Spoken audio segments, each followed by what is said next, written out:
9 geography, class 9 geography chapter 2 part 2। The northern plains की बात करें। The northern plain has been formed by the interplay of the three major river systems namely the Indus, the Ganga and the Brahmaputra along with their tributaries. देखिए, this plain is formed of alluvial soil, the deposition of alluvium in a vast basin lying at the foothills of the Himalaya over millions of years formed this fertile plain. The plain big about 2400 km long and 240 to 320 km broad.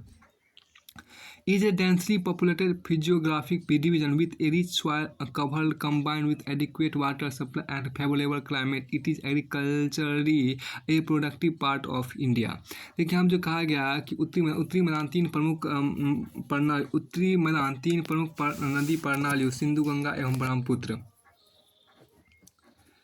उत्तरी मैदान आपको तीन प्रमुख आपको नदी प्रणाली सिंधु गंगा एवं ब्रह्मपुत्र तथा इनकी सहायक नदियों से बना है। यह मैदान जलोढ़ मृदा से बना है। लाखों वर्ष में हिमालय के गिरिपाद में स्थित बहुत बड़े बेसिन या द्रोणी में जलोढ़ों का निक्षेप हुआ, जिससे इस उपजाऊ मैदान का निर्माण हुआ। इसका विस्तार 7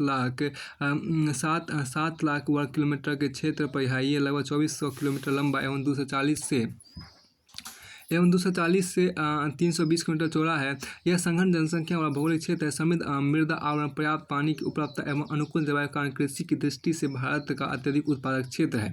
तो फिर आपको आगे यहाँ पे कहा गया द रिवर्स, यहाँ देखिए जो कहा गया the rivers coming from northern mountains are involve in depositional work in the lower course. देखिए, due to gentle slope the velocity of the river decreases which result in the formation of riverine islands. देखिए, यहाँ आपको कहा गया the rivers coming from northern mountains are involve in depositional work in the lower course due to gentle slope the velocity of the river decreases with result in the formation of riverine islands. देखिए, आप उत्तरी पर्वतों से आने वाली नदियाँ निक्षेपण कार्य में लगी है। नदी के निचले भागों में ढाल कम होने का नदी की गति कम हो जाती है, जिसके परिणामस्वरूप नदीय द्वीपों का निर्माण होता है। ये नदियाँ अपने निचले भाग में गाद एकत्र हो जाने के कारण बहुत सी धाराओं में बढ़ जाती है। इन धाराओं को वितरिकाएँ कहा जाता है। देखिए, do you know Majuli in the Brahmaputra river is the largest inhabited riverine island in the world. हम देखिए क्या ये जो आपको कहा गया कि ब्रह्मपुत्र नदी में स्थित माजुली विश्व का सबसे बड़ा नदी द्वीप है जहाँ लोगों का निवास है। उसके देखिए द रिवर इन द, यहाँ जो आपको कहा गया, देखिए अब एक खास बात आपके यहाँ पर दुआब के बारे में कुछ कहा। देखिए, doab is made of two words, do meaning two और आब मीनिंग वाटर। देखिए, similarly Punjab is also made of two words, pan meaning 5 and ab means meaning water.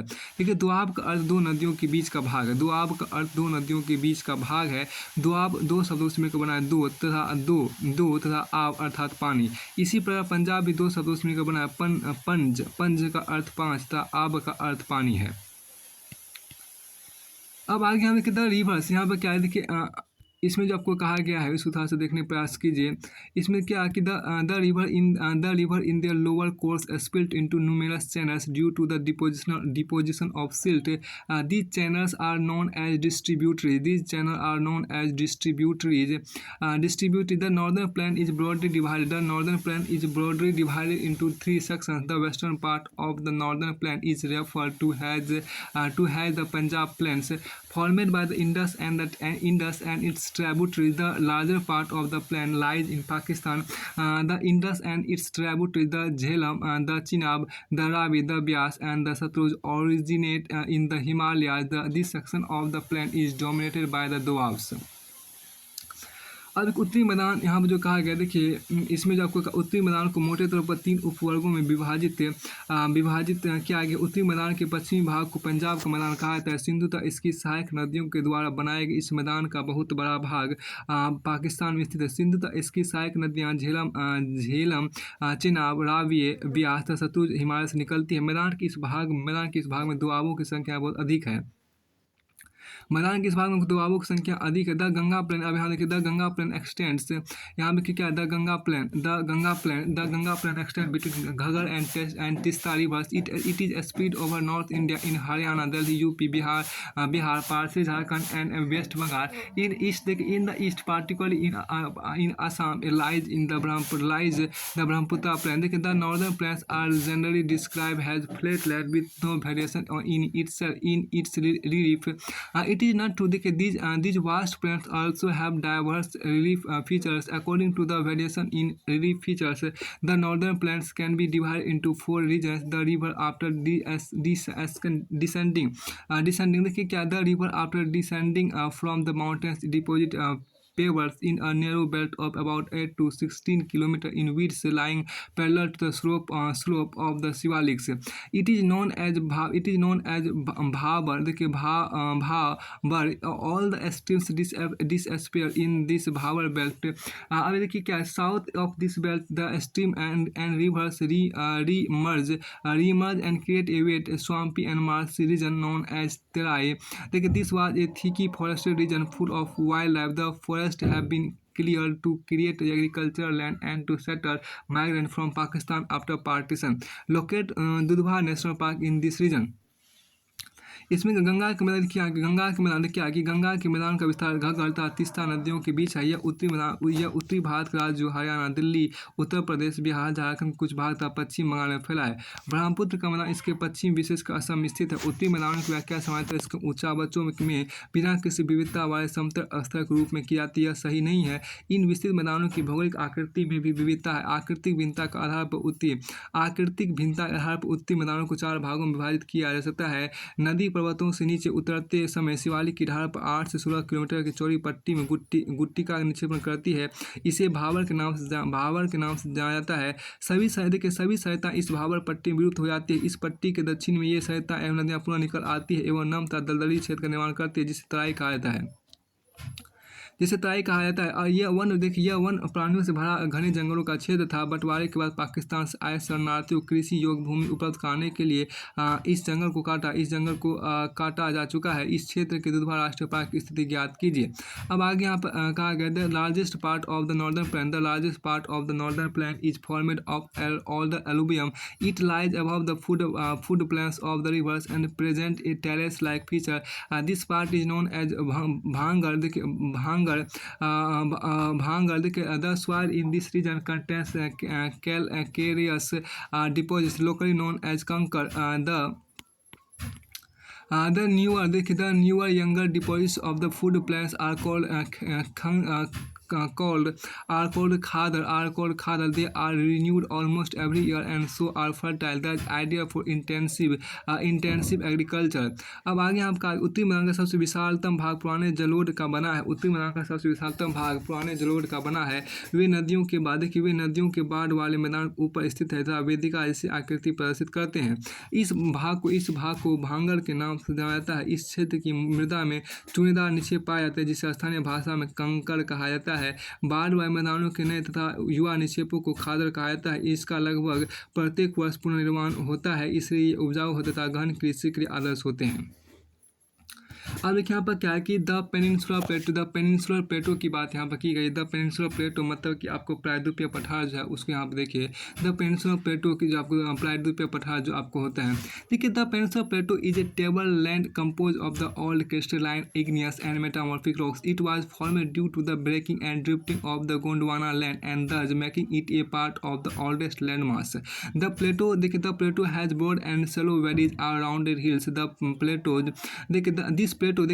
This plateau consists of 2 broad divisions, namely the Central Highlands and the Deccan Plateau. And the part of the Peninsular Plateau lying to the north of the Narmada River, covering a major area of the Malwa Plateau, is known as the Central Highlands. The Vindhyan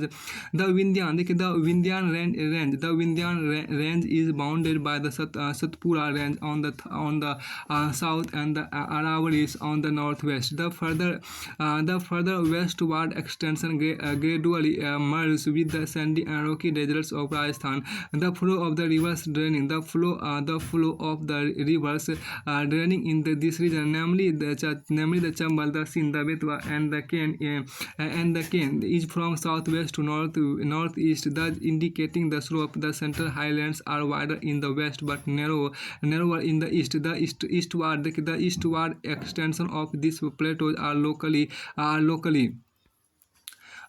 known as the Bundelkhand and Baghelkhand. अब आपके यहाँ से क्या है कि इसमें प्रायद्वीपीय पठार एक मेज की आकृति वाला स्तर है जो पुराने क्रिस्टल या आग्नेय तथा रूपांतरित शिलाओं से बना है। यह गोंडवाना भूमि के टूटने एवं अफवाह के कारण बना था। यही कारण है कि प्राचीनतम भूभाग का एक हिस्सा है। इस पठारी भाग में चौथा छिछली घाटियाँ एवं गोलाकार पहाड़ियाँ हैं। इस पठार के दो मुख्य भाग हैं, मध्य उच्च भूमि तथा दक्कन का पठार। नर्मदा नदी के उत्तर में प्रायद्वीपीय पठार का वह भाग जो कि मालवा के पठार के अधिकतर भागों में फैला है उसे मध्य उच्च भूमि के नाम से जाना जाता है। विंध्य श्रृंखला देखिए यहाँ पे क्या, विंध्य श्रृंखला दक्षिण में आपको सतपुड़ा श्रृंखला विंध्य श्रृंखला देखिए क्या, विंध्य श्रृंखला आपको दक्षिण में सतपुड़ा श्रृंखला उत्तर पश्चिम अरावली से घिरी है। पश्चिमी धीरे राजस्थान के बलुई तथा पथरीले मरुस्थल से मिल जाता है। इस क्षेत्र में बहने वाली नदियाँ चंबल, सिंध, बेतवा तथा केन दक्षिण पश्चिम से उत्तर पूर्व की तरफ बहती है। इस प्रकार वे इस क्षेत्र की ढाल को दर्शाती है। मध्य उच्च भूमि पश्चिम में चौड़ी लेकिन पूर्व में संकीर्ण है। इस पठार के पूर्वी विस्तार को स्थानीय रूप से बुंदेलखंड तथा बघेलखंड के नाम से जाना जाता है। इसके और पूर्व के विस्तार को दामोदर नदी द्वारा अपवाहित छोटा नागपुर पठार दर्शाता है। इसके पूर्व के विस्तार को दामोदर नदी द्वारा अपवाहित छोटा नागपुर पठार दर्शाता है। अब आगे यहाँ पर आपको कहा गया देखिए, the Chota Nagpur plateau marks the further eastward extension drained by the Damodar river. अब देखिए the Deccan plateau is a triangular landmass that lies to the south of the river Narmada.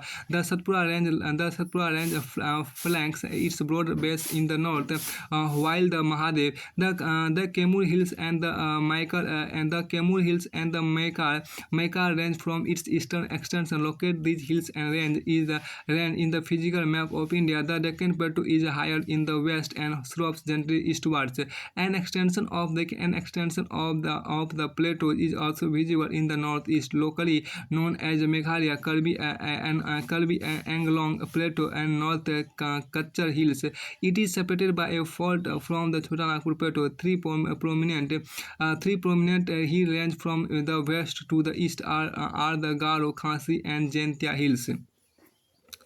अब देखिए दक्षिण का पठार को त्रिभुजाकार, दक्षिण का जो पठार वह त्रिभुजाकार भूभाग है जो नर्मदा नदी के दक्षिण में स्थित है। उत्तर में इसके चौड़े आधार पर सतपुड़ा की श्रृंखला है, जबकि महादेव केमूर की पायता मेकार श्रृंखला इसको पूर्वी विस्तार है। भारत के भौतिक मानचित्र पर इन पहाड़ों एवं श्रृंखलाओं की स्थिति को ज्ञात कर दक्षिण का पठार पश्चिम में ऊंचा, दक्षिण का पठार आपको पश्चिम ऊंचा एवं पूर्व की ओर कम ढाल वाला है। इस पठार का एक भाग उत्तर पूर्व में भी देखा जाता है जिसे स्थानीय रूप से मेघालय कार्बी एंगलोंग पठार तथा उत्तरी कछार पहाड़ी के नाम से जाना जाता है। यह एक भ्रंश के द्वारा छोटा नागपुर पठार से अलग हो गया है। पश्चिम से पूर्व की ओर तीन महत्वपूर्ण श्रृंखलाएं गारो, खांसी तथा जयंतिया है। दक्षिण के पठार के पूर्वी एवं पश्चिमी सिरे पर क्रमशः पूर्वी तथा पश्चिमी घाट स्थित है। पश्चिमी घाट पश्चिमी तट के समानांतर स्थित है। वे सतत है तथा उन्हें केवल दर्रों के द्वारा ही पार किया जा सकता है। भारत के भौतिक मानचित्र में थार घाट, भोर घाट तथा पाल घाट की स्थितियां ज्ञात करें। अब the Western Ghat and the Eastern Ghat mark the western and the eastern edges of the Deccan Plateau respectively. Western Ghats lie parallel to the western coast. They are continuous and can be crossed through passage only. Locate the Thar, Bhor and Pal Ghats in the physical map of India. फिर आप आगे देखिए the Western Ghats are higher than the Eastern Ghats. The Western Ghats are higher than the Eastern Ghats. Their average elevation is 900 to 1600 meters, has against 600 600 meters of the Eastern Ghats. The Eastern Ghats stretch from the Mahanadi Valley to the Nilgiris in the south. The Eastern Ghats are discontinuous and irregular and dissected by rivers draining into the Bay of Bengal. The Western Ghats cause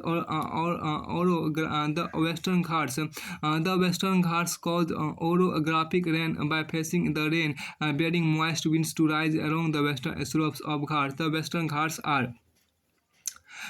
Ghats are known by different local names. The height of Western Ghats progressively increases from north to south. The highest peak include the Anna Mudi 2,695 meters and the Dua Beta 2000 देखिए 2000 Anna Mudi 2,695 meters and the Dua Beta 2,637 meters. Mahendragiri 1,500 meters is the highest peak in the Eastern Ghats.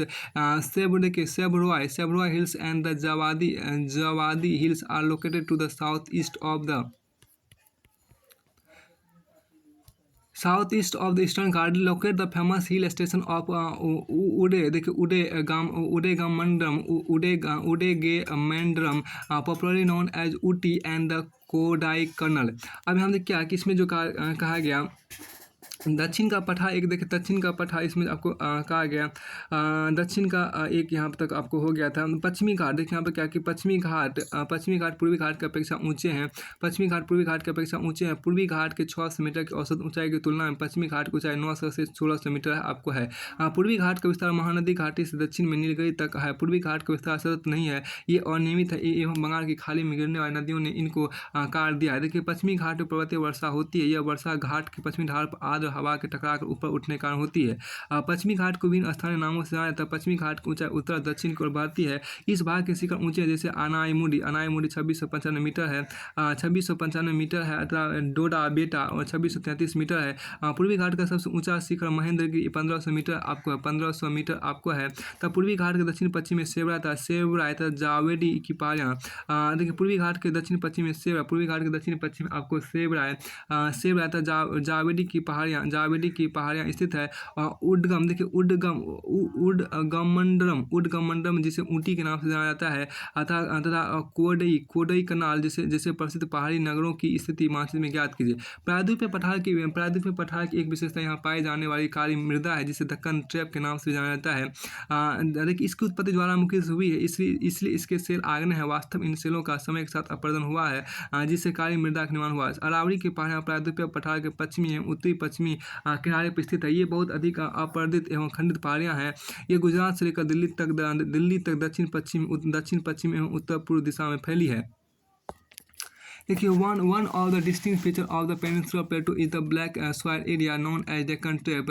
This is of volcanic origin, hence the rocks are igneous. Actually, these rocks have denuded over time and are responsible for the formation of black soil. The Aravalli Hills lie on the western and northwestern margins of Peninsula Plateau. These are highly eroded hills and are found as broken hills. They extended from Gujarat to Delhi in a southwest and northeast direction. The Indian desert की बात आपको की गई, भारतीय मरुस्थल की बात आपके यहाँ पर की गई है। तो भारतीय मरुस्थल जो आपको यहाँ पर है भारतीय मरुस्थल देखिए the Indian desert lies toward the western margins of the Aravali hills. It is an undulating sandy plain covered with sand dunes. देखिए this region receive very low rainfall below 150 millimeter per year. It has arid climate with low vegetation cover. Streams appear during the rainy season. Soon after they disappear into the sand as they don't have enough water to reach the sea. Luni is the only large river in this region. अब देखिए अरावली पहाड़ी के पश्चिमी किनारे पर थार का मरुस्थल स्थित है। यह बालू के टिब्बों से ढका एक तरंगित मैदान है। इस क्षेत्र में प्रति वर्ष 150 मिलीमीटर से भी कम वर्षा होती है। इस शुष्क जलवायु वाले क्षेत्र में वनस्पति बहुत कम है। वर्षा ऋतु में ही कुछ सरिताएं दिखती है और उसके बाद वे बालू में ही विलीन हो जाती है। पर्याप्त जल नहीं मिलने से वे समुद्र तक नहीं पहुंच पाती है। केवल लूनी ही इस क्षेत्र की सबसे बड़ी नदी है। देखिए बरकान अर्धचंद्राकार बालू का टीला का विस्तार बहुत अधिक क्षेत्र पर है, लेकिन लंबवत टीले पर भारत पाकिस्तान सीमा के समीप प्रमुखता से पाए जाते हैं। यदि आप जैसलमेर जाएं तो बरकान के समूह को देख सकते हैं। अब आगे आप देखिए क्या देखिए बरकांस, देखिए यहाँ बरकांस जिसको बोलते हैं बरकांस, यहाँ पर आपको जो कहा गया barchans crescent shaped dunes cover large areas but longitudinal dunes become more prominent near the Indo-Pakistan boundary. If you visit Jaisalmer you may go to see a group of barchans. The coastal plains की बात करते हैं। The coastal plain मतलब क्या, the coastal plain जो आप यहाँ पर देख सकते हैं उसको यहाँ पर देखिए, मतलब तटीय मैदान जिसे बोलते हैं, तटीय मैदान का कोस्टल, उसको यहाँ पर देखिए। देखिए the peninsular plateau is flanked by stretch of narrow coastal strips running along the Arabian Sea on the west and the Bay of Bengal on the east. The western coast sandwiched between the Western Ghats and the Arabian Sea is a narrow plain. It consists of three sections. The northern part of the coast is called the Konkan Mumbai Goa. The central stretch is called the Kannada Plain, while the southern stretch is referred to as the Malabar coast. अब देखिए तटीय मैदान की बात करते हैं। तो प्रायद्वीपीय तटीय मैदान में क्या देखिए यहाँ पर क्या है, प्रायद्वीपीय पठार किनारे संकीर्ण तटीय पट्टियों का विस्तार है। यह पश्चिम अरब सागर से लेकर पूर्व में बंगाल खाड़ी तक स्थित है।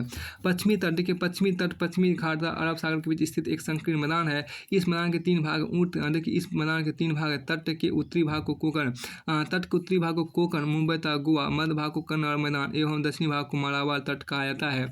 मालाबार तट आपको कहा जाता है। फिर देखिए यहाँ पर क्या है आगे, द प्लेन, देखिए यहाँ पर क्या, the plain along the bay of Bengal, the plain along the bay of Bengal are wide and level. देखिए in the northern part it is refer to as the northern Circar, northern Circar, देखिए northern Circar, while the southern part is known as the Coromandel coast. Large river such as Mahanadi, the Godavari and the Krishna and the Kaveri have formed extensive delta on this coast. Lake Chilika, देखिए lake Chilika is an important feature along the eastern coast.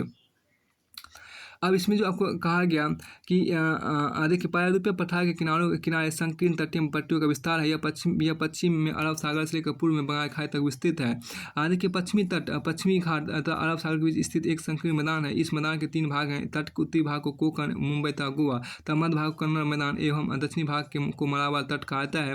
Bengal की खाड़ी के साथ विस्तृत मैदान चौड़ा एवं समतल है। उत्तरी भाग में इसे उत्तरी सरकार कहा जाता है, जबकि दक्षिणी भाग में कोरोमंडल तट के नाम से जाना जाता है।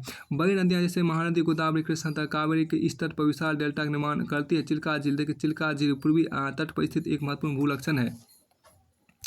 एक नदी, the Chilka lake is the largest salt water lake in India. It lies in the state of Odisha to the south of Mahanadi delta. अब हम देखिए क्या इसमें कहा गया, चिल्का झील भारत में खारे पानी की सबसे बड़ी झील है। यह ओडिशा महानदी डेल्टा के दक्षिण में स्थित। अब देखिए यहाँ पर एक खास बात जो आपको कहा गया उसको देखिए। यहाँ पर आपको क्या है कि द्वीप, द आइलैंड की बात करें तो द आइलैंड मतलब जो द्वीप है उनकी हम यहाँ पर बात करें, द्वीप समूह जो आपके यहाँ पर कहा गया है। देखिए यहाँ पर क्या है, you have already seen that India has a vast mainland, beside this the country has two groups of island. Can you identify these island groups. देखिए आप पहले ही देख चुके कि भारत का मुख्य भाग अत्यधिक विशाल है। इसके अतिरिक्त भारत में 2 द्वीपों का समूह भी स्थित है। क्या आप इन द्वीप समूह को पहचान सकते हैं। फिर आपको आगे यहाँ पर कहा गया,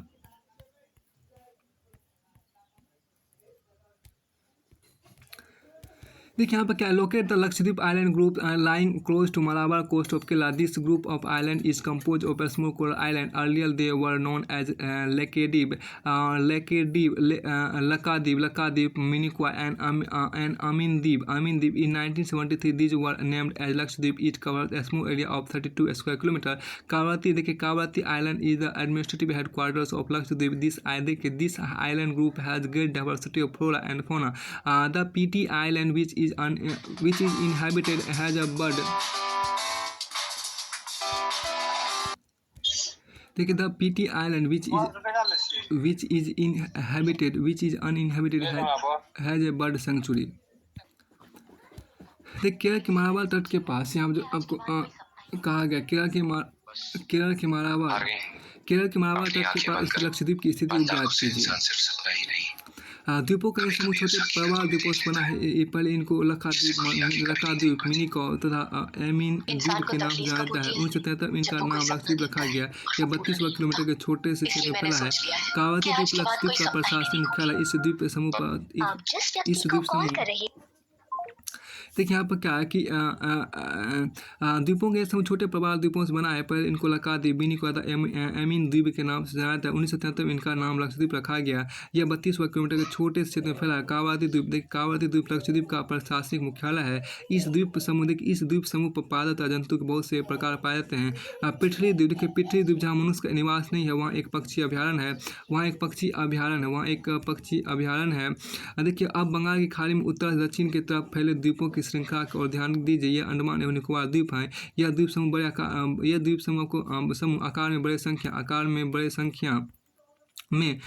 में देखिए यह द्वीप समूह आपको आकार में बड़े संख्या में बहुल संख्या में बहुत बिखरे हुए हैं। यह द्वीप समूह मुख्यतः दो भागों में बांटा गया, उत्तर में अंडमान तथा दक्षिण में निकोबार। यह माना जाता है कि यह द्वीप समूह निमज्जित पर्वत श्रेणियों के शिखर है। यह द्वीप समूह देश की सुरक्षा के बहुत महत्वपूर्ण है। इन द्वीप समूह में पाए जाने वाले पादप एवं जंतु बहुत अधिक विविधता है। ये द्वीप विषुवत वृत्त के समीप स्थित है एवं यहाँ की जलवायु विषुवतीय है, तो ये घने जंगलों से आच्छादित है। फिर आपको आगे यहाँ पे देखिए आपको कहा गया है, आगे इसमें आपको देखिए एक आपको यहाँ पर कोरा, इसके बाद आपको यहाँ देखिए क्या कि no you see the elongated chains of island located in the bay of Bengal extending from the north to south. These are Andaman and Nicobar island. They are bigger in size and more numerous and scattered. The entire groups of island is divided into two broad categories: the Andaman in the north and the Nicobar in the south. It is believed that these islands are an elevated portion of some marine mountains. These islands groups are of great strategic importance for the country. There is great diversity of flora and fauna in this group of islands too. These islands lie close to equator and experience equatorial climate and has a thick forest cover. अब आगे यहाँ पर देखिए जो कहा गया कि आपको इसके बाद आपको आगे यहाँ पर इसका चीज़ हिंदी कर चुकी है। अब देखिए यहाँ पे कोरल आपको दिया गया, कोरल को समझने का प्रयास कीजिए। कोरल आपको क्या है?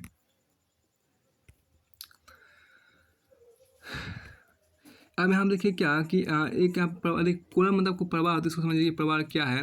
देखिए कोरल एक में आपके यहाँ पर जो कहा है कोरल फॉलिप्स आपके यहाँ पर है, कोरल फॉलिप्स आपके यहाँ पर है, उसको देखिए कोरल फॉलिप्स जो आपको है उसको देखिए। Coral polyps are short lived microscopic organisms which lives in colonies. They flourish in shallow mud free and warm waters. They secrete calcium carbonate. The coral secretion and their skeletons from coral deposits in the form of reefs. They are mainly of three kinds: barrier reef, fringing reef, and atolls. The Great Barrier Reef of Australia is a good example of the first kind of coral reefs. Atolls are circular or horseshoe-shaped coral reefs. देखिए प्रवाल polyps कम समय तक जीवित रहने वाले सूक्ष्म प्राणी है जो कि समूह में रहते हैं। इनका विकास छिछले गर्म जल में होता है। इनसे कैल्शियम कार्बोनेट का स्राव होता है। प्रवाल देखिए प्रवाल स्रोत एवं प्रवाल अस्थियाँ टीले के रूप में निक्षेपित होती है। ये मुख्यतः तीन प्रकार के होते हैं: प्रवाल रोधिका, दूसरा तटीय प्रवाल वृत्त तथा तीसरा प्रवाल वलय द्वीप। ऑस्ट्रिया का ग्रेट बैरियर रीफ प्रवाल रोधिका का एक अच्छा उदाहरण है। प्रवाल वलय द्वीप गोलाकार या हॉर्स शू आकार वाले रोधिका होते हैं। फिर आपको आगे यहाँ पर आपको है देखिए, अब आगे आपके यहाँ पर अब देखिए आप एक डिटेल आपको इसके बाद आपको आगे यहाँ पर है ये डिटेल आपको देखिए इसके बाद आपको आगे है India's only active volcano is found on Barren Island in Andaman and Nicobar groups of islands. Island देखिए यहाँ पर क्या भारत एकमात्र सक्रिय ज्वालामुखी अंडमान तथा निकोबार द्वीप समूह के बेरेन द्वीप पर आपको स्थित है।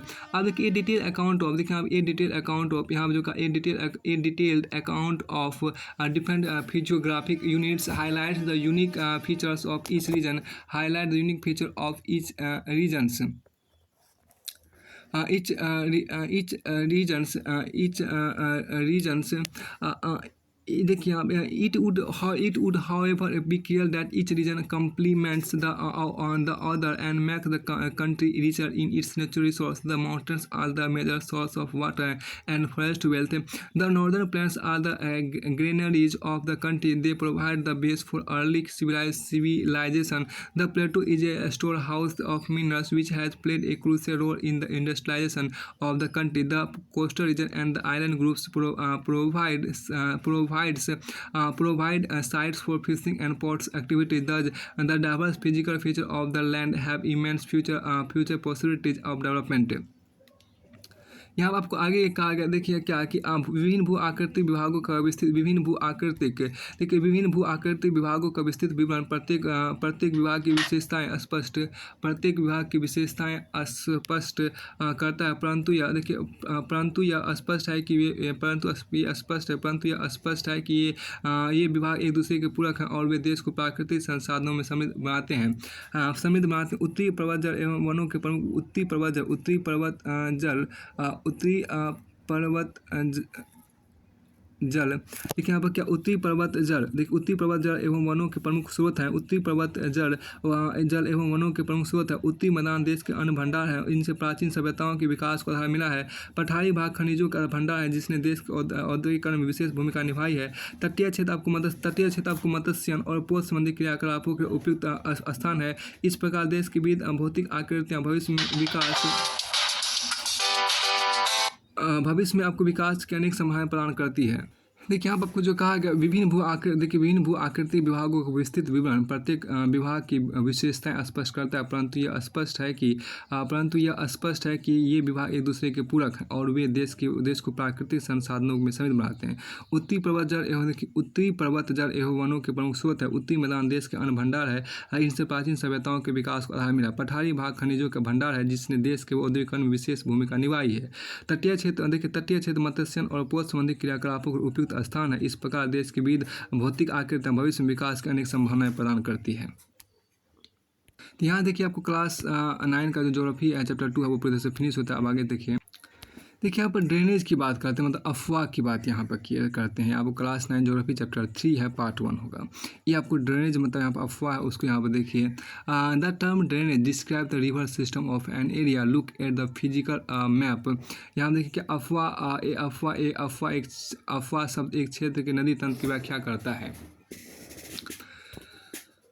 अफवाह देखिए यहाँ पर क्या कि अफवाह शब्द एक क्षेत्र के नदी तंत्र की व्याख्या करता है। भारत के आप देखिए the term drainage describe the river system of an area. Look at the physical map you will notice that small streams flowing from different direction come together to form the main river. देखिए which ultimately drains into a large water body such as a lake or a sea or an ocean.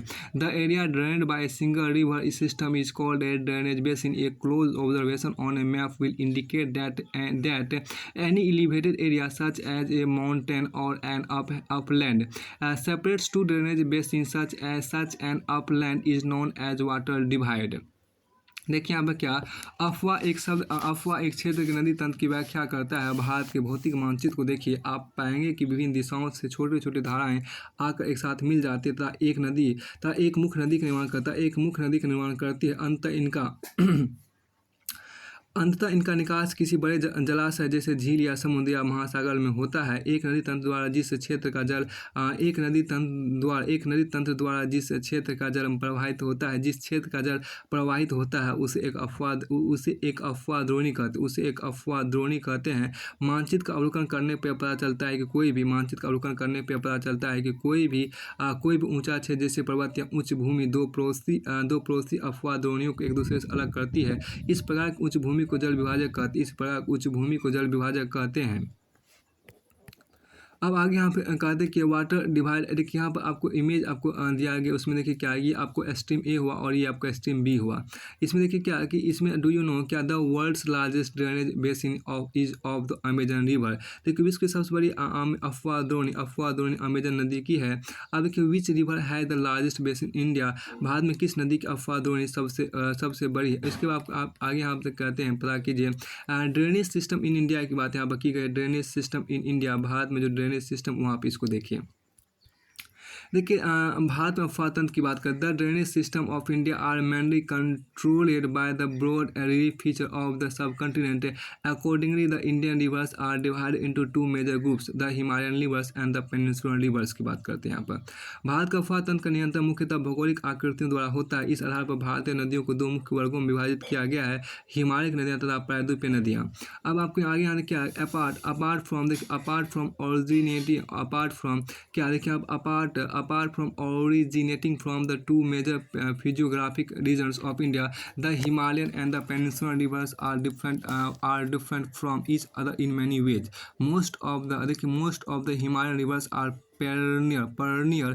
It means that they have water throughout the year. These rivers receive water from rain as well as from melted snow from the lofty mountains. The two major Himalayan rivers, the Indus and the Brahmaputra, originate from the north of the mountain range. They have cut through the mountains, making gorges. The Himalayan rivers have a long courses from their source to the sea. अब यहाँ देखिए क्या कि भारत के दो मुख्य भौगोलिक क्षेत्रों से उत्पन्न होने के कारण हिमालय तथा प्रायद्वीपीय नदियाँ एक दूसरे से भिन्न है। हिमालय की अधिकतर नदियाँ बारहमासी नदियाँ होती हैं क्योंकि इसमें वर्ष भर पानी आता है, क्योंकि इन्हें वर्षा के अतिरिक्त ऊंचे पर्वतों से पिघलने वाली हिम द्वारा भी जल प्राप्त होता है। हिमालय की दो मुख्य नदियाँ सिंधु तथा ब्रह्मपुत्र इस पर्वत श्रृंखला के उत्तरी भाग से निकलती है। इन नदियों ने पर्वतों को काट कर गौरजों का निर्माण किया है। हिमालय की नदियाँ अपने उत्पत्ति का स्थान से लेकर समुद्र तक के लंबे रास्ते को तय करती है। ये अपने मार्ग के ऊपरी भागों में तीव्र अपरदन क्रिया करती है तो अपने साथ भारी मात्रा में सिल्ट एवं बालू का संवहन करती है।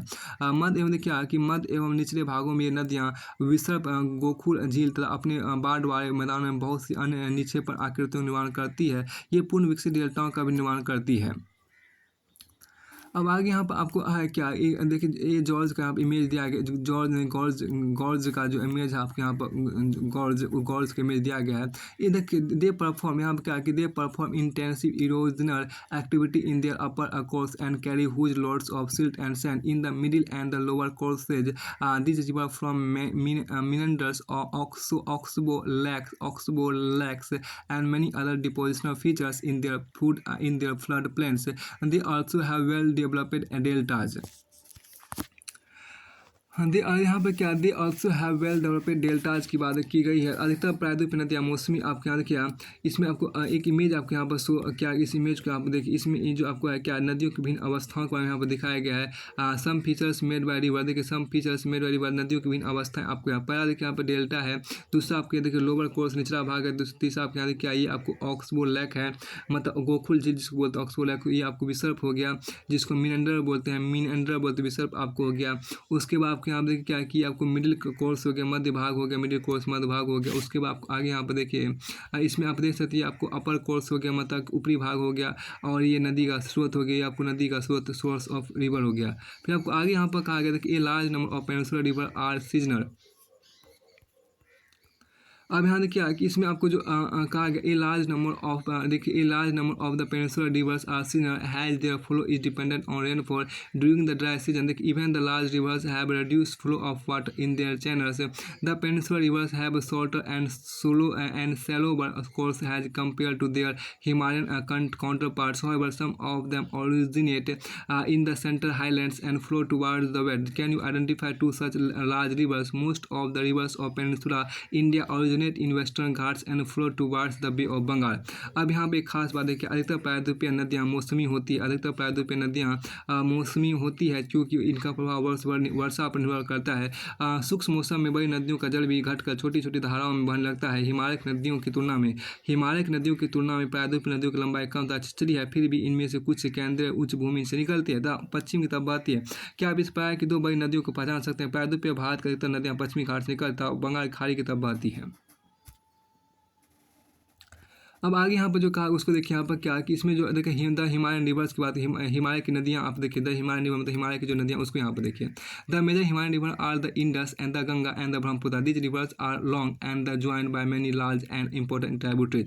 ए river along with its tributaries may be called a river system. देखिए सिंधु गंगा तथा ब्रह्मपुत्र हिमालय से निकलने वाली प्रमुख नदियाँ हैं। ये नदियाँ लंबी है तथा अनेक महत्वपूर्ण एवं बड़ी सहायक नदियाँ आकर इनमें मिलती है। किसी नदी तथा उनकी सहायक नदियों को उनकी सहायक नदियों को नदी तंत्र कहा जाता है। फिर आपको आगे यहाँ पर है, देखिए यहाँ पर क्या कि सिंधु की, देखिए सिंधु गंगा तथा ब्रह्मपुत्र हिमालय से निकलने वाली प्रमुख नदियाँ हैं। सिंधु गंगा तथा ब्रह्मपुत्र हिमालय से निकलने वाली प्रमुख नदियाँ, ये नदियाँ लंबी है तथा अनेक महत्वपूर्ण एवं बड़ी सहायक नदियाँ आकर इनमें मिलती है। किसी नदी तथा उनकी सहायक नदियों को नदी तंत्र कहा जाता है। अब यहाँ देखिए क्या द इंडस रिवर सिस्टम की बात कर लेते हैं। सिंधु नदी तंत्र की बात यहाँ आपको है, उसको देखिए। इसमें जो आपको कहा गया द रिवर इंडस, देखिए the river Indus rises in Tibet near lake Mansarovar flowing west, it enters India in the Ladakh, it forms a picturesque gorge in this part. Several tributaries, the Jaskar, the Nubra, the Siok and the Hunja joins it in the Kashmir region. The Indus flows through Balistan and Gilgits, and emerge from the mountains at Atok. The Satluj, the Bias, the Ravi, the Chenab, and the Jhelum join together to enter the Indus near Mithankot in Pakistan. Beyond this, the Indus flows southwards, eventually reaching the Arabian Sea east of Karachi. The Indus Plain has a very gentle slope with a total length of 200 to 2,900 kilometers. The Indus is one of the longest rivers of the world. A little over a third of the Indus basin is located in India, Ladakh, Jammu and Kashmir, Himachal Pradesh and Punjab, and the rest is in Pakistan. अब यहाँ पर आगे जो कहा उसको यहाँ पर देखिए कि सिंधु नदी का उद्गम मानसरोवर झील के निकट तिब्बत में है। मानसरोवर झील के निकट आपको तिब्बत में आपको है। पश्चिम की ओर बहती हुई नदी भारत में जम्मू कश्मीर लद्दाख जिले से प्रवेश करती। इस भाग में एक बहुत ही सुंदर दर्शनीय गार्ज का निर्माण करती है। इस क्षेत्र में बहुत सी सहायक नदियाँ जैसे जास्कर, नुब्रा, सियोक तथा हुंजा इस नदी में मिलती है। सिंधु नदी आपको बलूचिस्तान, गिलगिट से बहते अटक में पर्वतीय क्षेत्र से बाहर निकलते सतलुज, ब्यास, रावी, चेनाब, झेलम आपस में मिलकर पाकिस्तान मिठानकोट के पास सिंधु नदी मिल जाती है। इसके बाद यह नदी दक्षिण तरफ बहती तथा अंत में कराची से पूर्व की ओर अरब सागर में मिल जाती है। सिंधु नदी के मैदान का ढाल बहुत धीमा है। सिंधु द्रोणी का एक तिहाई से कुछ अधिक भाग भारत के जम्मू कश्मीर, हिमाचल तथा पंजाब में तथा शेष भाग पाकिस्तान में स्थित है। 2900 किलोमीटर लंबी सिंधु नदी विश्व की सबसे लंबी नदियों में से एक है। फिर आपको आगे देखिए यहाँ पर जो कहा गया एक जो आपको a little over A third of Indus basin is located in India, Ladakh, Jammu and Kashmir, Himachal Pradesh and Punjab and the rest in Pakistan. अब एक देखिए यहाँ पर क्या कि डू यू नो, क्या आप जानते हैं, according to the regulation of the Indus water treaty 1960, India can use only 20% of the total water carried by the Indus river system. This water is used for irrigation in Punjab, Haryana and the southern end the western parts of Rajasthan. क्या आप जानते हैं कि सिंधु जल समझौता संधि अनुच्छेद 1960 के अनुसार भारत में इस नदी प्रक्रम के संपूर्ण जल का केवल 20% उपयोग कर सकता है. इस जल का उपयोग हम पंजाब, हरियाणा, राजस्थान के दक्षिण पश्चिम भाग में सिंचाई के लिए करते हैं. फिर देखिए द गंगा रिवर सिस्टम की बात करते हैं. यहाँ पे इसमें कहा गया देखिए the head waters of Ganga called the Bhagirathi is fed by the Gangotri glacier and joined by the Alaknanda at Devprayag in Uttarakhand. At Haridwar the Ganga emerge from the mountains on to the plains. देखिए गंगा की मुख्य धारा भागीरथी गंगोत्री हिमानी से निकलती है तथा अलकनंदा उत्तराखंड के देवप्रयाग में इससे मिलती है. हरिद्वार के पास गंगा पर्वतीय भाग को छोड़कर मैदानी भाग में प्रवेश करती है. उसके बाद देखिए हिमालय से निकलने वाली बहुत सी नदियाँ आकर गंगा मिलती. इनमें से कुछ नदियाँ आपको यमुना, घाघर, गंडक तथा कोसी. यमुना नदी हिमालय के यमुनोत्री हिमालय से निकलती है. यह गंगा के दाहिने किनारे के समांतर बहती है तथा इलाहाबाद में गंगा में मिल जाती है. घाघरा, गंडक तथा कोसी नेपाल हिमालय. देखिए घाघरा, गंडक तथा कोसी नेपाल हिमालय नेपाल हिमालय से निकलती है तथा इनके कारण प्रत्येक वर्ष उत्तरी मैदान के कुछ हिस्से में बाढ़ आती है, जिससे बड़े पैमाने पर जान माल का नुकसान होता है। लेकिन ये वे नदियां हैं जो मिट्टी को उपजाऊपन प्रदान कर कृषि योग्य भूमि बना देती है। कृषि योग्य भूमि आपको बना देती है। अब एक खास बात जो आपको कहा है कि उसको यहाँ पर देखिए, डू यू नो, तो आपको अब आगे यहाँ पे एक मैप आप यहाँ पे देख सकते हैं कि दिया हुआ। उसके बाद आपके यहाँ आगे हैं, देखिए द गंगा इज, आप देखिए confluence of Bhagirathi and Alaknanda the Prayag. देखिए आप इमेज आपको दिया है कन्फ्लुएंस, आप इमेज देखिए आपको दिया गया क्या कि confluence of Bhagirathi and Alaknanda at the Prayag में आपके यहाँ पर जो मिलन है गंगा का और देवप्रयाग में आपको भागीरथी एवं अलकनंदा का जो संगम हुआ वहीं पे इसका आपको मिलन दिया। फिर उसके बाद आपको आगे यहाँ पर आपको कहा गया, इसमें देखिए आगे देखिए the Ganga is joined by many tributaries from the Himalayas a few of them being major rivers such as Yamuna. उसके बाद आपको आगे देखिए the Ganga is joined by many tributaries from the Himalaya, a few of them being major river such as Yamuna, the Ghaghara, the Gandak and the Kosi. The river Yamuna rises from the Yamunotri glacier in the Himalayas, it flows parallel to the Ganga and has a right bank tributary meets the Ganga at Allahabad. The Ghaghara, the Gandak and the Kosi rise in the Nepal Himalayas, they are the river which flood parts of the northern plains every year, causing widespread damage to life and property whereas they enrich the soil for agricultural use। अब आगे यहाँ पर आपको कहा गया कि देखिए आपको क्या इसके कारण देखिए the main tributary which come from the peninsular uplands are the Chambal, देखिए the Betwa and the Son, these rise from semi arid areas, have shorter courses and don't carry much water in them. Find out where and how the ultimately join the Ganga. यहाँ पे एक खास बात देखिए प्रायद्वीपीय ध्यान देखिए क्या कि प्रायद्वीपीय उच्च भूमि से आने वाली मुख्य सहायक नदियाँ चंबल, बेतवा तथा सोन है। ये अर्ध शुष्क क्षेत्रों से निकलती है, इसकी लंबाई कम था, इनमें पानी की मात्रा भी कम होती है। ज्ञात कीजिए नदियाँ कैसे था कहाँ से गंगा मिलती है।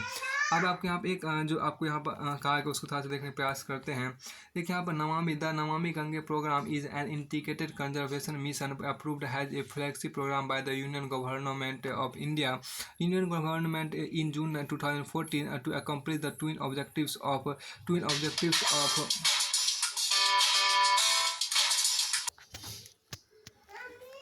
by the Union Government in June 2014 to accomplish the twin objectives of effective abatement of pollution, conservation and rejuvenation of the national river Ganga. You may explore about this project at nmcg.news.in Namami Gange जो आपके यहाँ पे इस तरह से है। देखिए नमामि गंगे परियोजना एक एकीकृत संरक्षण मिशन है। इसमें राष्ट्रीय नदी गंगा संबंधी उद्देश्य प्रदूषण के प्रभाव कम करता है, उसके संरक्षण और कायाकल्प को पूरा किया जा सके। आइए देखिए आप इस परियोजना के बारे में और अधिक जानकारी निम्न वेबसाइट से प्राप्त कर सकते हैं nmcg.in। ये सब इतना इंपॉर्टेंट नहीं है। अब आगे हम जो कहा है उसको देखिए, इसमें देखिए जो आपको देखिए जिसमें बड़े पैमाने पर देखिए यहाँ पर क्या है कि प्रायद्वीपीय देखिए एक यहाँ पर कहा गया कि प्रायद्वीपीय इसमें आपको ये आपको है कि इसके कारण प्रत्येक वर्ष आपको एक मिनट देखिए यहाँ पर कोसी, यहाँ देखिए घाघरा गंडक तथा कोसी नेपाल, घाघरा गंडक गंडक कोसी नेपाल हिमालय से निकलती है। इसके कारण प्रत्येक वर्ष उत्तरी मैदान के कुछ हिस्से में बाढ़ आती है, जिससे बड़े पैमाने पर जान माल का नुकसान होता है। लेकिन ये वे नदियां हैं जो मिट्टी को उपजाऊपन प्रदान कर कृषि योग्य भूमि बनाती है। प्रायद्वीपीय उच्च भूमि से आने वाली मुख्य सहायक नदियां चंबल, बेतवा तथा सोन है। ये अर्ध शुष्क क्षेत्रों से निकलती है, इनकी लंबाई कम आपके यहाँ फिर देखिए प्रायद्वीपीय उच्च भूमि से आने वाली मुख्य सहायक नदियाँ चंबल, बेतवा तथा सोन है। ये अर्ध शुष्क क्षेत्रों से निकलती है, इनकी लंबाई कम था, इनमें पानी की मात्रा भी कम होती है। ज्ञात कीजिए कि नदियाँ कैसे था गंगा में कहाँ मिलती है, कहाँ गंगा मिलती है। अब देखिए बाएं तथा यहाँ पर जो आपको कहा गया बाएं तथा दाएं किनारे की सहायक नदियों के जल से परिपूर्ण होकर गंगा फिर आपके यहाँ देखिए एनराज with the waters from its rights and left bank tributaries the Ganga flows east wards टिरफरक्का in waste Bengal. This is देखिए यहाँ पर क्या this is the northernmost point of the Ganga Delta. The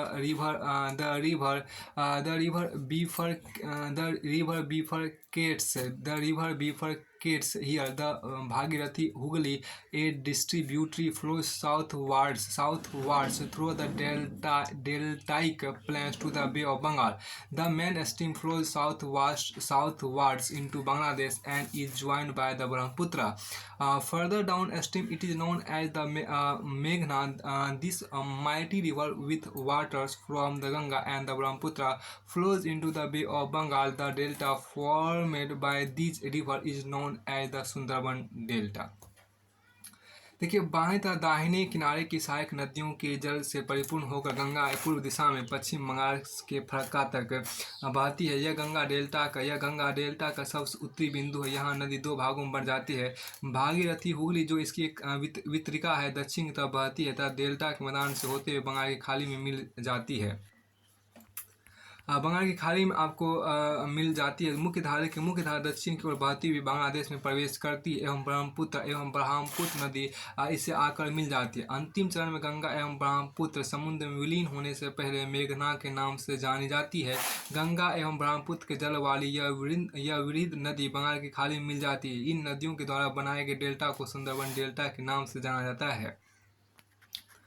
फिर आपको आगे यहाँ पर कहते हैं क्या, इसके बाद आपको आगे यहाँ पर आपको देखिए क्या the Sundarban delta do you know. देखिए the Sundarban delta derive its name from the sundari tree which grows well in the marshland. It is the world's largest and fastest growing delta.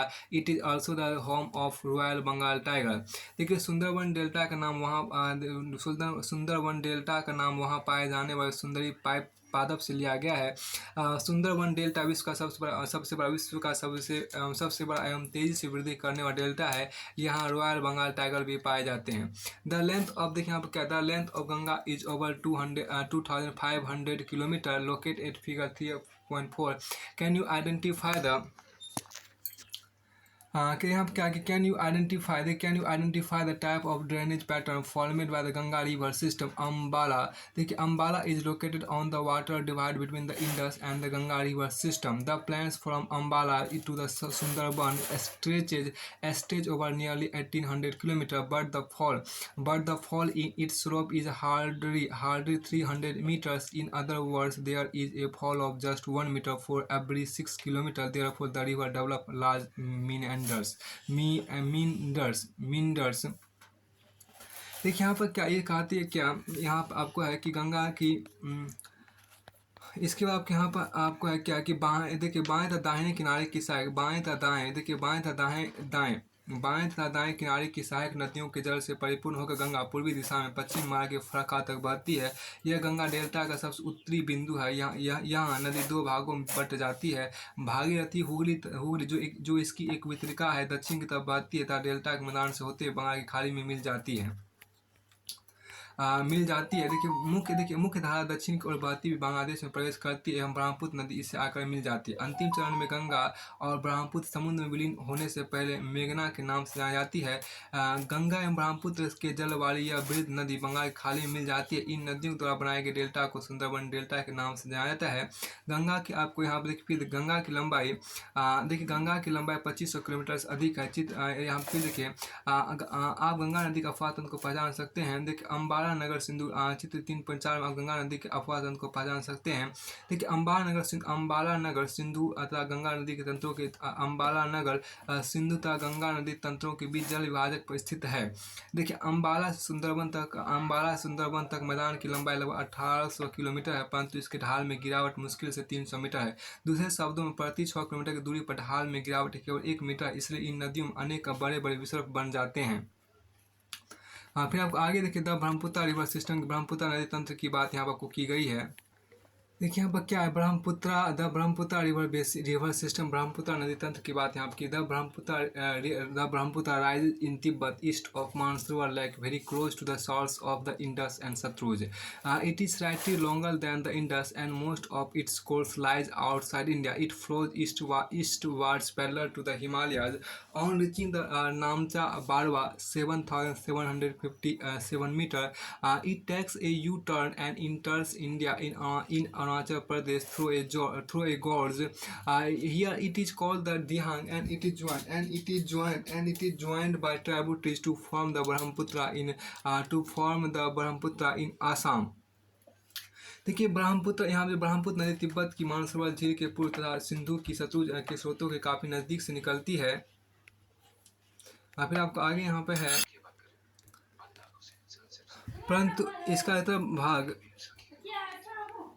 यहाँ पर आपको ब्रह्मपुत्र नदी तंत्र की बात कर, द ब्रह्मपुत्र रिवर सिस्टम की बात यहाँ पर करते हैं। देखिए the Brahmaputra rises in Tibet east of Mansarovar lake very close to the very close to the source of the Indus and the Satluj. It is slightly longer. It is slightly longer than the Indus, and most of its course lies outside India. It flows eastwards parallel to the Himalayas on reaching the Namcha Barwa 7,757 meter. It takes a U-turn and enters India in Arunachal Pradesh and through a gorge.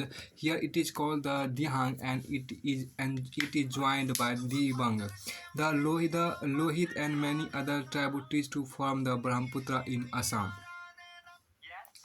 देखिए यहाँ ब्रह्मपुत्र नदी तिब्बत की मानसरोवर झील के पूर्वतः सिंधु एवं सतलुज के स्रोतों के काफ़ी नज़दीक से निकलती है। इसकी लंबाई सिंधु से कुछ अधिक है, परंतु इसका अधिकतर भाग भारत से बाहर स्थित है। यह हिमालय के समांतर पूर्व की ओर बहती है। नामचा बरवा शिखर 7,757 मीटर के पास पहुँचकर अंग्रेजी के यू अक्षर जैसा मोड़ बनाकर भारत के अरुणाचल प्रदेश में गौरज के माध्यम से प्रवेश करती है। इसे यहाँ दिहांग के नाम से जाना जाता तथा दिबांग, लोहित, केनुरा एवं दूसरी सहायक नदियाँ इससे मिलकर असम में ब्रह्मपुत्र का निर्माण करती है। देखिए ब्रह्मपुत्र को तिब्बत में सांगपो एवं बांग्लादेश में जमुना कहा जाता है। फिर आपको आगे यहाँ पर आपको है इसी चीज़ का आपको आगे यहाँ पर आपको दिया गया। देखिए इन तिब्बत द रिवर, यहाँ पर जो आपको कहा गया, देखिए in Tibet the river carries a small volume of, देखिए इन तिब्बत देखिए in Tibet the river carries a small volume of water and less silt as it is a cold and dry area. In India it passes through a region of high rainfall. Here the river carries a large volume of water and considerable amount of silt. The Brahmaputra has a braided channel in its entire length in Assam and forms many riverine islands. Do you remember the name of the world's largest riverine island formed by Brahmaputra? अब देखिए तिब्बत एक शीत एवं शुष्क क्षेत्र है। यहाँ देखिए अतः यहाँ इस नदी में जल एवं सिल्ट की मात्रा बहुत कम होती है। देखिए भारत में उच्च वर्षा वाले क्षेत्र से होकर गुजरती है। यहाँ नदी में जल एवं सिल्ट की मात्रा बढ़ जाती है। असम ब्रह्मपुत्र अनेक धाराओं में बहकर एक गुम्फित नदी के रूप में बहती है तथा बहुत से नदी द्वीपों का निर्माण करते हैं। क्या आपको ब्रह्मपुत्र के द्वारा बनाए गए विश्व के सबसे बड़े नदी द्वीप का नाम याद है? अब देखिए आप every year during the rainy season the river overflows its bank, causing widespread devastation due to floods in Assam and Bangladesh. Unlike other North Indian rivers, the Brahmaputra is marked by huge deposits of silt on its bed, causing the river bed to rise. The river also shifts its channel frequently. प्रत्येक वर्ष यहाँ देखिए क्या कि प्रत्येक वर्ष वर्षा ऋतु में यह नदी अपने किनारे से ऊपर बहने लगती है एवं बाढ़ के द्वारा असम तथा बांग्लादेश में बहुत अधिक क्षति पहुँचाती है। उत्तर भारत की अन्य नदियों के विपरीत ब्रह्मपुत्र नदी में सिल्ट निक्षेपण की मात्रा बहुत अधिक होती है। इसके कारण नदी की सतह बढ़ जाती है और यह बार बार अपनी धारा के मार्ग में परिवर्तन लाती है। अब आगे देखिए यहाँ पर द पेनिनसुला रिवर की बात की गई है। द पेनिनसुला रिवर मतलब प्रायद्वीपीय नदियाँ जो आपको होती है उसको यहाँ पर देखिए। द मैन यहाँ देखिए द मेन वाटर, देखिए यहाँ पर क्या है, the main water divide in peninsular India is formed by Western Ghats which runs from the north to south close to western coast. Most of the major rivers of the peninsula, such as the Mahanadi, the Godavari, the Krishna, and the Kaveri, flow eastwards and drain into the Bay of Bengal. These rivers make deltas and at their mouths. There are numerous small streams flowing west of the Western Ghats. The Narmada and the Tapi are the only long rivers which flow west and make estuaries. The drainage basin of the peninsular rivers are comparatively smaller in size.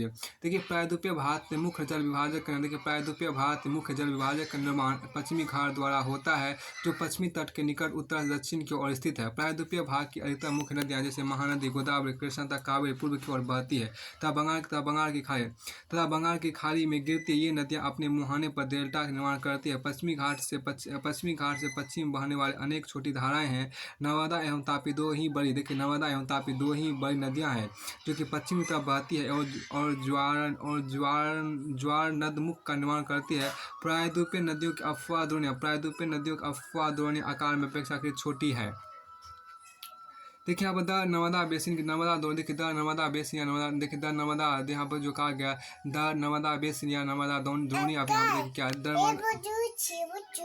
हाँ, the Narmada rises in the Amarkantak hills in Madhya Pradesh. It flows towards the west in Rift Valley formed due to faulting on its way to the sea. The Narmada creates many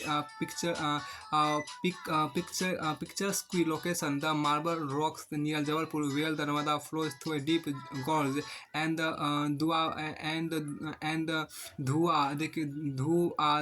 Dhuandhar Falls, where the river plunges over steep rocks, are some of the notable ones. देखिए नर्मदा का उद्गम मध्य प्रदेश में अमरकंटक पहाड़ी के निकट है. यह पश्चिम की ओर एक भ्रंश घाटी में बहती है. समुद्र तक पहुंचने के क्रम यह नदी बहुत सी दर्शनीय स्थलों का निर्माण करती है. जबलपुर के निकट संगमरमर के सेलों में यह नदी गहरे गौर से बहती है तथा जहाँ यह नदी तीव्र धार से गिरती है वहाँ धुआंधार प्रपात का निर्माण करती है. अब आगे यहाँ पर जो कहा गया इसमें थोड़ा सा गौर कीजिए. देखिए डू यू नो की बात आप यहाँ पर करते हैं. क्या आप जानते हैं?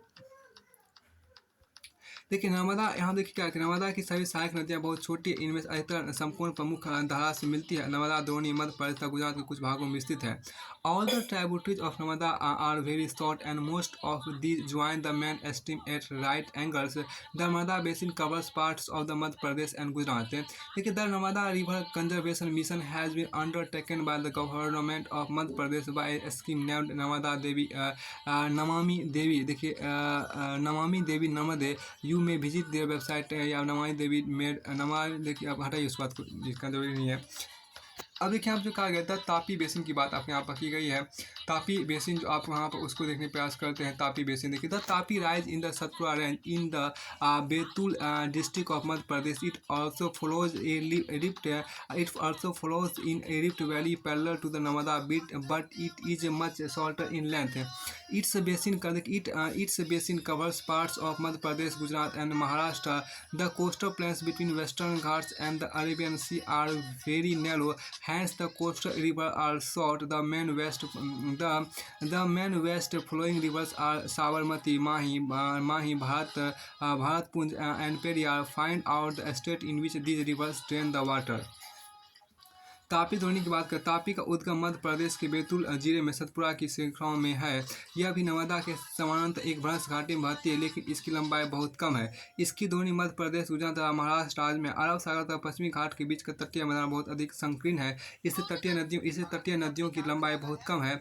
पश्चिम को बहने वाली मुख्य नदी साबरमती, माही, भारतपुंज तथा पेरियार है. उन राज्यों के नाम बताए जहाँ ये नदियाँ बहती है. और फिर आपको आगे देखें द गोदावरी बेसिन की बात की गई. द गोदावरी बेसिन आपके यहाँ पर गोदावरी द्रोणी की बात यहाँ पर की गई है. देखिए the Godavari is the largest peninsular river. The Godavari is the largest peninsular river. It rises from the slope of the Western Ghat in the Nasik district of Maharashtra. Its length is about 1500 km. It drains into the Bay of Bengal. Its drainage basin is also the largest among the peninsular rivers. The basin covers part of the Maharashtra. About 50% of the basin area lies in Maharashtra, Madhya Pradesh, Odisha, and Andhra Pradesh. The Godavari is joined by a number of tributaries such as the Purna, the Vardha, the Pranhita, the Manjra, the Ganga, and the Penganga. The last three tributaries are very large because of its length and the area it covers. It is also known as the Dakshin Ganga. देखिए, गोदावरी सबसे बड़ी प्रायद्वीपीय नदी है। यह महाराष्ट्र के नासिक जिले में पश्चिम घाट की ढालों से निकलती है। इसकी लंबाई लगभग 1500 किलोमीटर है। यह बहकर बंगाल की खाड़ी में गिरती है। प्रायद्वीपीय नदियों में इसका अफवाह तंत्र सबसे बड़ा है। इसकी द्रोणी महाराष्ट्र नदी द्रोणी का 50% भाग मध्य प्रदेश, ओडिशा तथा आंध्र प्रदेश में स्थित है। गोदावरी में अनेक सहायक नदियाँ मिलती है, जैसे पूर्णा, वर्धा, प्राणहिता, मांजरा, वेनगंगा तथा पेनगंगा। इनमें से अंतिम तीनों सहायक नदियाँ बहुत बड़ी है। बड़े आकार और विस्तार के कारण इसे दक्षिण गंगा के नाम से जाना जाता है। अब देखिए द महानदी बेसिन की बात करते हैं हम यहाँ पर। देखिए द महानदी द्रोणी की बात यहाँ पर करते हैं। इसमें जो आपको कहा गया, the Mahanadi rises in the highlands of Chhattisgarh. It flows through Odisha to reach the Bay of Bengal. The length of the river is about 860 km. Its drainage basin is shared by Maharashtra, Chhattisgarh, Jharkhand and Odisha. देखिए, महानदी का उद्गम छत्तीसगढ़ की उच्च भूमि से था। यह ओडिशा से बहते हुए बंगाल खाड़ी में मिल जाती है। इस नदी की लंबाई 860 किलोमीटर है। इसकी अफवाह द्रोणी महाराष्ट्र, छत्तीसगढ़, झारखंड तथा ओडिशा में आपको है। अब आगे यहाँ पर आपको कहा गया क्या, इसमें आगे देखिए आपको है क्या, कुछ कृष्णा द्रोणी की बात यहाँ पर की गई है कि द कृष्णा बेसिन की बात की गई है। देखिए, rising from a spring near Mahabaleshwar, the Krishna flows for about 1400 kilometre and reaches the bay of Bengal. The Tungabhadra Koyna and the Ghat Pradha, the Musi and the Bhima are some of its tributaries. Its drainage basin is shared by Maharashtra, Karnataka and Andhra Pradesh. देखिए, महाराष्ट्र के पश्चिमी घाट में महाबालेश्वर के निकट एक स्रोत से निकलकर कृष्णा लगभग 1400 किलोमीटर बहकर बंगाल खाड़ी में गिरती है। तुंगभद्रा, कोयना, घाट प्रभा, मूसी तथा भीमा इसकी कुछ सहायक नदियाँ हैं। इसकी द्रोणी महाराष्ट्र, कर्नाटक, आंध्र प्रदेश में फैली है। अब देखिए यहाँ पर क्या कि कावेरी बेसिन की बात यहाँ पर की गई है। कावेरी द्रोणी की बात की गई, कावेरी द्रोणी की बात यहाँ पर आपको की गई है। उसको थोड़ा सा देखने का हम प्रयास करते हैं। यहाँ देखिए जो खास बातें आपको की गई, देखिए यहाँ पर the Kaveri rises in the Brahmagiri range of the Western Ghats and it reaches the bay of Bengal in south of Cuddalore in Tamil Nadu. The total length of the river is about 760 km. Its main tributaries are Amravati, Bhavani, Hemavati and Kabini. Its basin drains parts of Karnataka, Kerala and Tamil Nadu. यहाँ देखिए क्या कावेरी द्रोणी क्या है।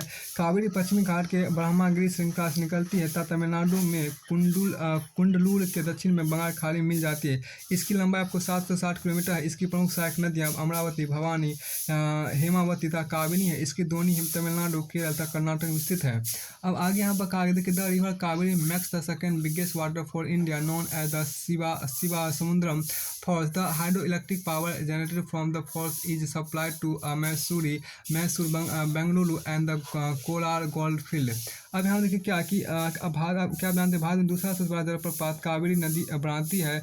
इसे शिव समुद्रम के नाम से जाना जाता है। प्रपात उत्पादित विद्युत मैसूर, बेंगलुरु तथा कोलार व स्वर्ण क्षेत्र को प्रदान की जाती है। अब देखिए यहाँ पर the name of the biggest waterfall in India. देखिए भारत का सबसे बड़ा जलप्रपात कौन सा है। अब आगे यहाँ पर कहा गया देखिए बिसाइड दी, देखिए यहाँ पर क्या है कि beside these major rivers there are some small rivers flowing towards the east the Damodar, the Brahmani, the Vaitarani and the Suvarnarekha are some notable examples. Locate them in your address. इन बड़ी नदियों के अतिरिक्त कुछ छोटी नदियाँ भी है जो पूर्व की तरफ जो पूर्व की तरफ बहती है, दामोदर, ब्राह्मणी, वैतरणी, सुवर्णरेखा कुछ महत्वपूर्ण उदाहरण है। अपने एटलस में उनकी स्थिति ज्ञात कीजिए। देखिए 71% of the world surface is cover with water but 97% of that is salt water. देखिए पृथ्वी धरातल 71% भाग जल से ढका है, लेकिन इसका 97% जल और लवणीय है, मतलब जिसमें नमक आपको है। Of the 3% that is available has fresh water, there देखिए 3/4 of it is trapped has ice. केवल 3% ही स्वच्छ जल के रूप में उपलब्ध है, जिसका 3/4 भाग हिमानी के रूप में आपको है। देखिए झील लेक्स की बात यहाँ पर की गई है, लेक्स की बात यहाँ पर, झील लेक्स की बात आपके यहाँ पर की गई है, उसको थोड़ा सा देखने का प्रयास करते हैं। You may be familiar with the Valley of Kashmir and the famous Dal Lake, the houseboats and the seekers which attract thousands of tourists every year. Similarly, you may have visited some other tourist spot near a lake and enjoyed boating, swimming, and other water games. इसमें देखिए क्या कश्मीर घाटी तक प्रसिद्ध डल झील नाव वाले घरों तथा शिकारों से तो आप परिचित ही होंगे, जो प्रत्येक वर्ष हजारों पर्यटकों को आकर्षित करते हैं। इसी प्रकार आप अन्य झील वाले स्थानों पर भी गए होंगे, वहाँ नौकायन, तैराकी व अन्य जलीय खेलों का आनंद लिया होगा। कल्पना कीजिए कि अगर कश्मीर नहीं था एवं दूसरे पर्यटन स्थलों पर झीलें नहीं होती, तब क्या वे उतना आकर्षित करने जितना कि आज करते हैं क्या आपने कभी जानने की कोशिश की है कि इन पर्यटकों को आकर्षित करने किसी स्थान पर झीलों का क्या महत्व है? पर्यटकों के आकर्षण के अतिरिक्त मानव के लिए अन्य कारणों से भी झीलों का महत्व है। पृथ्वी की सतह के गर्त वाले भागों में जहाँ जल जमा हो जाता है उसे झील कहते हैं। पृथ्वी की सतह के गर्त वाले भागों में जहाँ जल जमा हो जाता है उसे झील कहते हैं। और फिर आपको आगे यहाँ पर आपको कहा गया, देखिए क्या कि देखिए इमेजिन दैट इफ, देखिए यहाँ पर क्या, imagine that if Srinagar, Nainital and other tourist place did not have a lake, would they have been as attractive as they are today. देखिए have you ever try to know the importance of lakes in making a place attractive to tourist? Apart from the attraction for tourist, lakes are also useful to human beings in many ways. देखिए यहाँ पर क्या find out की बात करते हैं कि lakes of large extent are called seas, like the Caspian, the Dead and the Aral seas की बात है। बड़े आकार वाले झीलों को समुद्र कहा जाता है, जैसे कैस्पियन, मृत और अरल सागर की बात करते हैं। इंडिया हैज क्या, यहाँ पर देखिए इंडिया हैज मैनी लेक्स, देखिए these differ from each other in size and other characteristics. Most lakes are permanent, some contain water only during the rainy season, like the lakes in the basin of inland drainage of semi-arid region. There are some lakes which are the result of the action of glaciers and ice sheets, while others have been formed by wind, river action and human activities की बात करते हैं। देखिए यहाँ पर क्या, इसमें ये कहा गया कि भारत में भी बहुत सी झीलें हैं। भारत में भी आपको क्या, इसमें जो बड़े आकार वाले बड़े आकार वाले झीलों को समुद्र कहा जाता है, जैसे कैस्पियन, मृत, अरल सागर। और देखिए भारत में बहुत सी झीलें हैं, ये एक से दूसरे के आकार तथा अन्य लक्षणों में भिन्न है। अन्य लक्षणों आपको भी, अधिकतर झीलें अस्थायी होती था, कुछ में केवल वर्षा ऋतु में ही पानी होते, जैसे अंतर्देशीय अफवाह वाले और सूक्ष्म क्षेत्रों के दोनी वाली झीलें। यहाँ कुछ ऐसी झीलें हैं जिनका निर्माण आपको हिमानियों एवं बर्फ चादर की क्रिया के फलस्वरूप हुआ है, जबकि कुछ अन्य झीलों का निर्माण वायु, नदियों एवं मानवीय क्रियाकलापों के कारण हुआ है। ए meandering river across a flood plain forms cut off that later develop into oxbow lakes. देखिए spits and bars from lagoons in the coastal areas. Example, the Chilka Lake, the Pulicat Lake, and the Koluru Lake. Lakes in the region of inland drainage are sometimes seasonal. For example, the Sambhar Lake in Rajasthan, which is a saltwater lake, its water is used for producing salt. देखिए यहाँ पर था इस बात को यहाँ पर देखिए क्या कि एक विषभ नदी बाढ़ वाले क्षेत्रों में कटकर गोकुल झील का निर्माण करती है। स्पीड तथा बाढ़ रोधिका तटीय क्षेत्रों में लेगून का निर्माण करते हैं, जैसा चिल्का झील, पुलिकट झील तथा कोलेलू झील। अंतर्देशीय भागों, देखिए अंतर्देशीय भागों देशीय भाग यहाँ पर जो कहा अंतर्देशीय भागों वाली झीलों कभी कभी मौसमी होते हैं। उदाहरण के राजस्थान की सांबर झील जो एक लवण जल वाली झील है, इसके जल का उपयोग नमक के निर्माण के लिए किया जाता है। अब आगे देखिए क्या कि most of the fresh water lakes are in the Himalayan region. देखिए they are of glacier origin. In other words, they formed when glaciers dug out a basin which was later filled with snow melt. The Ural Lake in Jammu and Kashmir, in contrast, is the result of tectonic activity. It is the largest freshwater lake in India. The Dal Lake, the Bhimtar, Nainital, Loktak, and Barapani are some other important freshwater lakes. मीठे पानी की अधिकांश झीलें हिमालय क्षेत्र में है। देखिए यह मुख्यतः हिमानी द्वारा बनी है। दूसरे शब्दों में ये तब बनी जब हिमानियों ने या कोई द्रोणी गहरी बनाई जो बाद में हिम पिघलने से भर गई।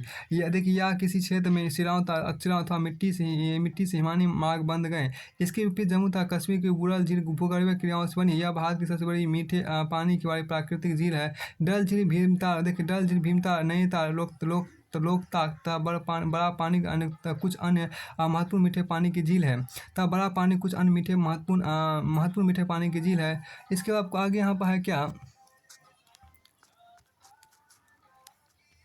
देखिए यहाँ पर क्या इसमें apart from natural lakes the damming of rivers for the generation of hydro power has also led to the formation of lakes such as Guru Gobind Sagar Bhakra Nagar project पर जो है। यानी इसके अतिरिक्त देखिए इसके अतिरिक्त जल विद्युत उत्पादन के लिए नदियों पर बांध बनाने से भी झील का निर्माण हो जाता है, जैसे गुरु गोविंद सागर भाखड़ा नगर परियोजना।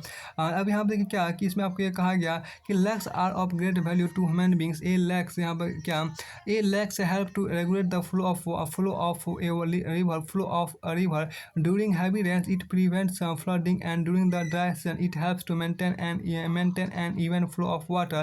Lakes can also be used for developing hydropower. They moderate the climate of the surroundings, maintain the aquatic ecosystem, enhance natural beauty, help develop tourism and provide recreation.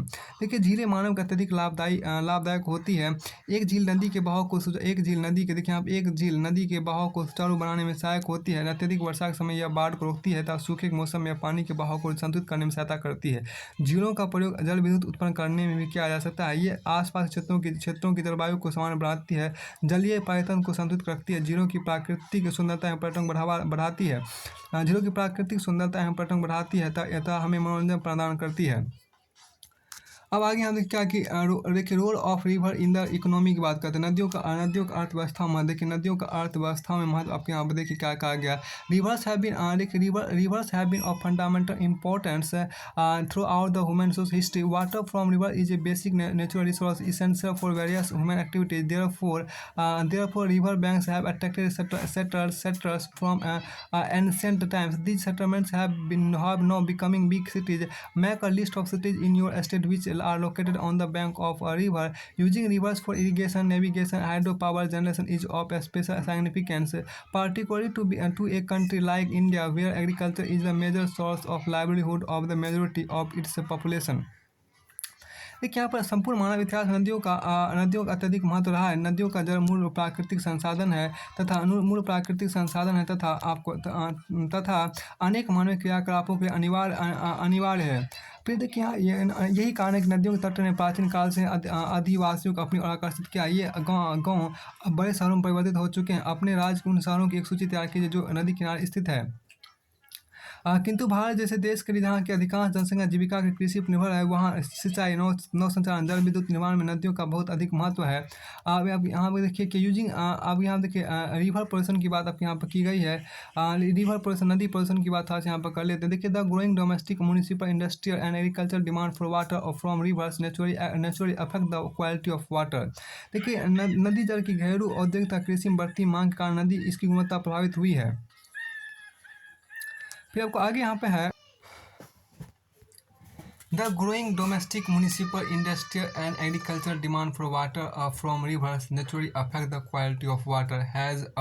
यहाँ देखिए क्या है कि has a result more and more water is being drained out of the rivers, reducing their volume. On the other hand, a heavy load of untreated sewage and industrial effluents are emptied into the rivers. rivers.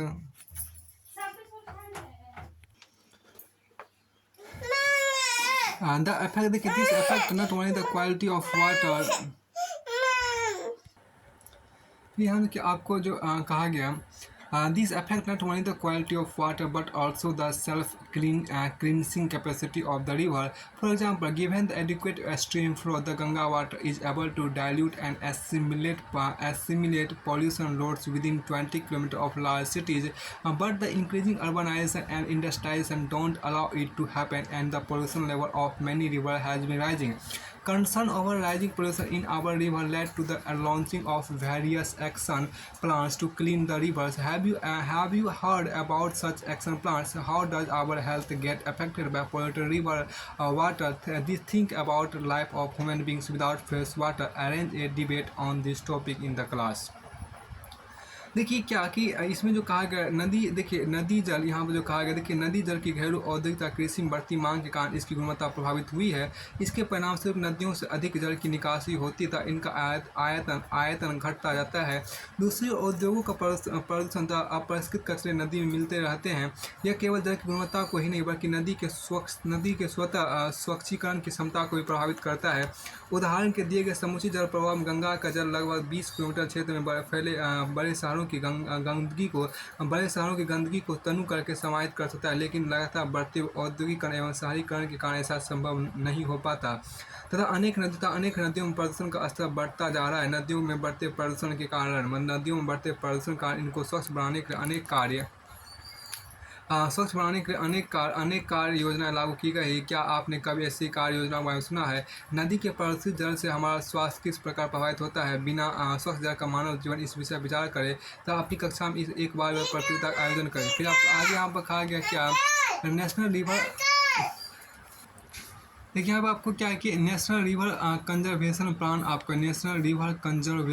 आपको NRCP आपके यहाँ पर The river cleaning program in the country was initiated with the launching of the Ganga Action Plan (GAP) in 1985. The Ganga Action Plan was expanded to cover other rivers under the National River Conservation Plan (NRCP) in the year 1995. The objective of the NRCP is to improve the water quality of the rivers, which are major water source in the country, through the implementation of pollution abatement work. राष्ट्रीय नदी संरक्षण योजना NRCP, देखिए देश में नदी सफाई कार्यक्रम का शुभारंभ 1985 गंगा एक्शन प्लान GAP के साथ आरंभ हुआ। वर्ष 1995 में राष्ट्रीय नदी संरक्षण योजना NRCP के तहत अन्य नदियों को जोड़ने की गंगा कार्य योजना का विस्तार किया गया। नदियां देश में जल का प्रमुख स्रोत है। NRCP का उद्देश्य नदियों के जल में प्रदूषण को कम करके जल की गुणवत्ता में सुधार करना आपको है। उसके बाद आपको आगे यहाँ पर आपको है क्या, देखिए एक्सरसाइज आपके यहाँ पर फिनिश हो गया। इसके बाद देखिए आपको यहाँ से ये चैप्टर पूरा से आपको फिनिश होता है। यहाँ से जो ये चैप्टर आपको है वो पूरी तरह से आपको फिनिश होता है। उसके बाद आगे यहाँ पर चलते हैं। इसमें जो आपको यहाँ पर कहा गया